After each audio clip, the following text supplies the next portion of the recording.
Meus irmãos e minhas irmãs, paz e bem. Nós começamos hoje a leitura com uma boa notícia aqui. A igreja vivia em paz em toda a Judéia, Galiléia e Samaria. Então, uma experiência de paz, e se aqui tem uma breve narração do apostolado de Pedro. Pedro está cumprindo a missão que o Senhor lhe confia, aquela de apacentar o seu rebanho. Então, Pedro percorria todos os lugares, visitava as diversas comunidades cristãs. E vai se narrar dois milagres que faz o apóstolo. Primeiro, com um homem chamado Enéas, um paralítico, que então Pedro vai dizer: Enéas, Jesus Cristo te cura, levanta-te e arruma a tua cama. Imediatamente Enéas se levanta. Todos os habitantes de Lida, da região do Saron, viram isso e se converteram ao Senhor. Mas o maior milagre ainda acontece quando Pedro tem a notícia da morte de Tabita, então, que era como tantas mulheres que nós temos nas nossas comunidades, que se dedicam ao serviço da comunidade. Então, essa mulher que fazia túnicas e mantas, e ela morreu.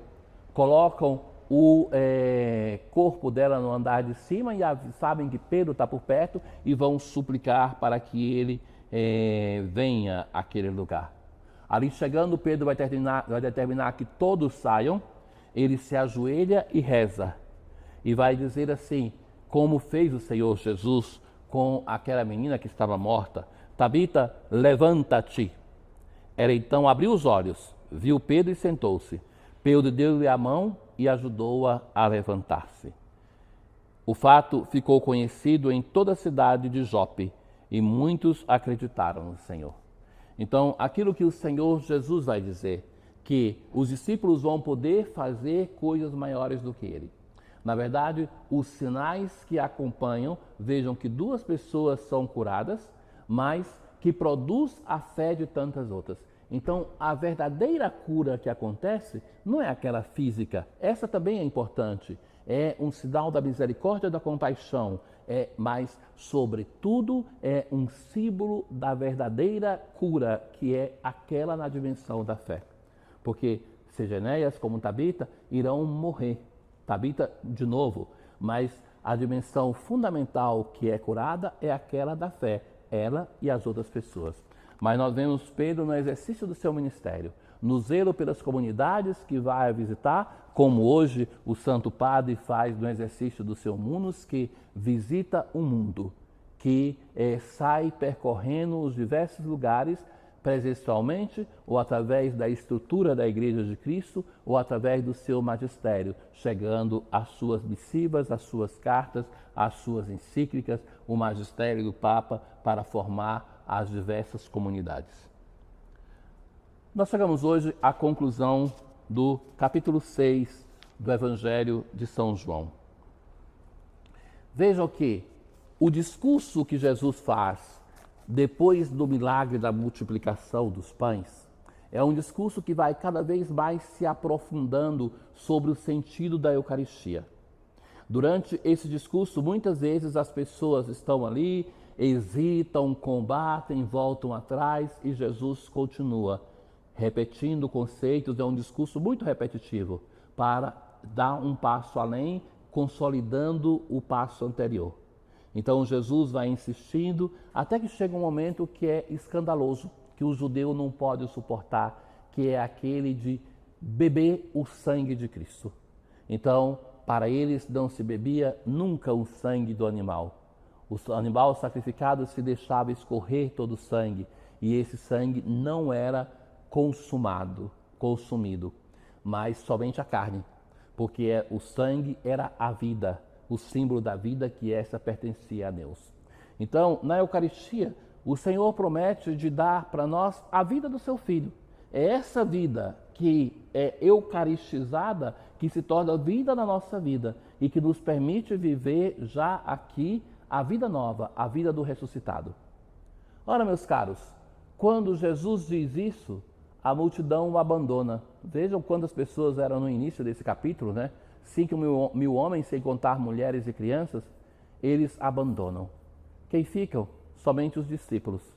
E então, o Evangelho de hoje vai dizer assim: Naquele tempo, muitos dos discípulos de Jesus que o escutavam disseram: esta palavra é dura. Quem consegue escutá-la?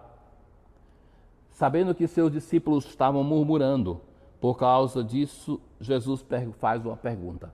Então, lembram que a murmuração era característica do povo de Israel no deserto? Então, essas pessoas estão murmurando contra Jesus, como no deserto se murmurava contra Deus e contra Moisés. Então, Jesus agora vai dizer: isso vos escandaliza?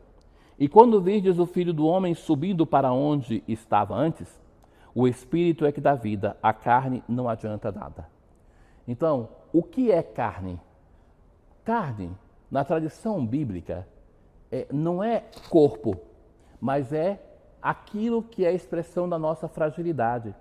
Falar da carne humana é falar da nossa fragilidade. Jesus vai dizer: não é a nossa fragilidade que sustenta a fé no Filho do Homem, mas é o Espírito que sustenta o nosso caminho de fé, para que nós possamos acreditar naquilo que Ele está dizendo.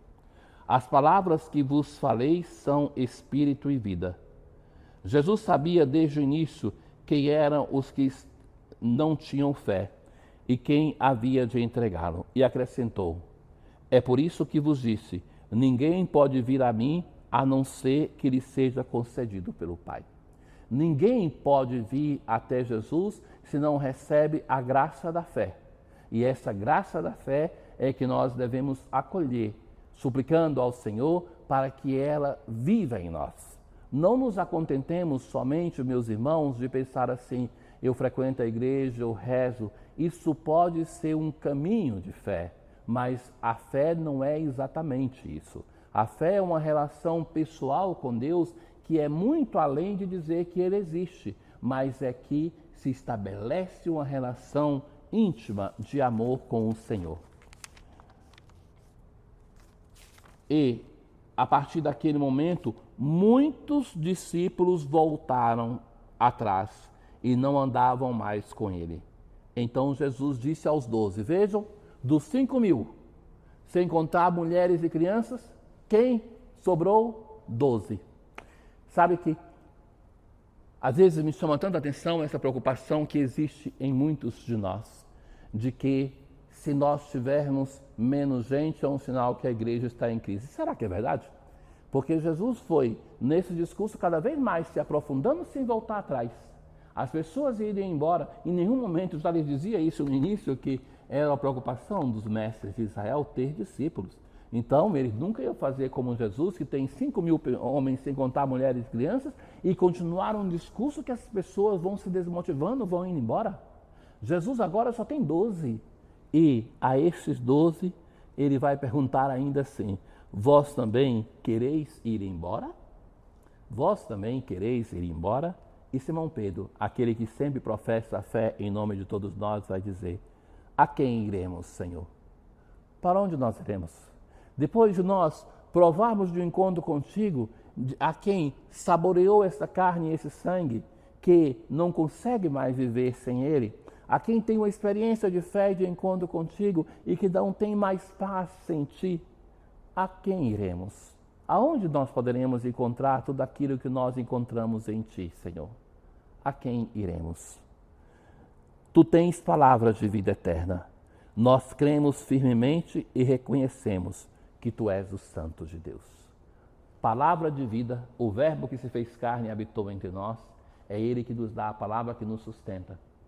Mas Pedro reconhece: tu és o Santo de Deus. É o Senhor. O Santo de Deus quer dizer o próprio Deus que vem ao nosso encontro. Meus irmãos, o capítulo 6 do Evangelho de São João que nós lemos desses dias é um grande testamento sobre a Eucaristia que merece ser retomado. Vejam que na última ceia, no Evangelho de João, não tem um discurso da instituição da Eucaristia, como no Sinótico, mas tem o lava-pés, porque o discurso eucarístico está aqui. Mas João, que é muito mais completo, uma águia, ele vai dizer assim: queremos ter uma experiência eucarística, porque não pode ser, irmãos meus, que alguns cristãos continuem a vir à missa sem comungar quando pode e não sintam falta da Eucaristia. É o sinal concreto da ausência de fé. Então, vai dizer-nos o apóstolo, o Senhor Jesus, queremos restabelecer a nossa relação com a Eucaristia, olhemos porque podemos ter uma ruim relação com o alimento corporal, com a palavra de Deus, com a pessoa de Jesus, com a fé em Jesus. Busquemos corrigir isso para que a Eucaristia tenha valor na nossa vida. Tenham todos um bom dia. O Senhor esteja convosco, Ele está no meio de nós. Abençoe o Deus Todo-Poderoso, o Pai, o Filho e o Espírito Santo. Paz.